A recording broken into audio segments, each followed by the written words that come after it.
আল্লাহ বলে, রে মানুষ, আমি আল্লাহ তোদের নিজ হাত দিয়া বানাইলাম, বড় দামি বানাইলাম।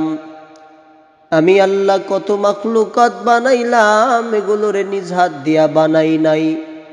এগুলোরে আমি আল্লাহ ইশারা দিয়া বানাইছি, একটা শব্দের মাধ্যমে বানাইছি। আর তোমার মতো মানুষটারে আমি আল্লাহ নিজ হাতে বানাইলাম। আমি আল্লাহ তোরে কত আদর করি জানো? আমি আল্লাহ তোরে আদর কইরা তোর নাম দিছি শ্রেষ্ঠত্বের খাতায়। আমি আল্লাহ বলেছি আশরাফুল মাখলুকাত আমার বান্দা। আল্লাহ বলেন, মানুষ রে আমি আমার বান্দা বলে ঘোষণা করেছি। কেউ যদি বলে এটা আমার, তার মানে এটা আপন বোঝা যায়। আল্লাহ বলে, আমি আপন বলে তোমাদের স্বীকৃতি দান করেছি, আপন বলে ঘোষণা দিয়েছি। আমি আল্লাহ কত দামি তোমাদের বানাইছি। আমি আল্লাহ তোমাদের এত দামি করে বানাইছি, তোমাদের মতো দামি পৃথিবীর জমিনটাও না, তোমার মতো দামি তোমার মতো আসমানটাও না, তোমার মতো দামি নূরে তৈরি ফেরেশতারাও তোমার মতো দামি না। কেমন দামি করে বানাইলাম আমি আল্লাহ। কঠিন কিয়ামতের দিনে আমি আল্লাহ নিজ হাতে তোমাদের পুরস্কার দেব। এমন পুরস্কার দিব যা তোমরা পেয়ে খুশি হইবা।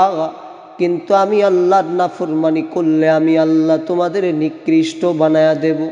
আমি আল্লাহর কাছে প্রিয় হইবা তখন যখন তোমরা ইবাদতে শামিল থাকবা, যখন তোমরা আমাকে আল্লাহ বলে ডাকবা, যখন তোমরা আমি আল্লাহকে আল্লাহ মেনে যখন নিজের জীবনটাকে চালাইবা, আমি আল্লাহ তখন তোমাদের বড় দামি করে দেব।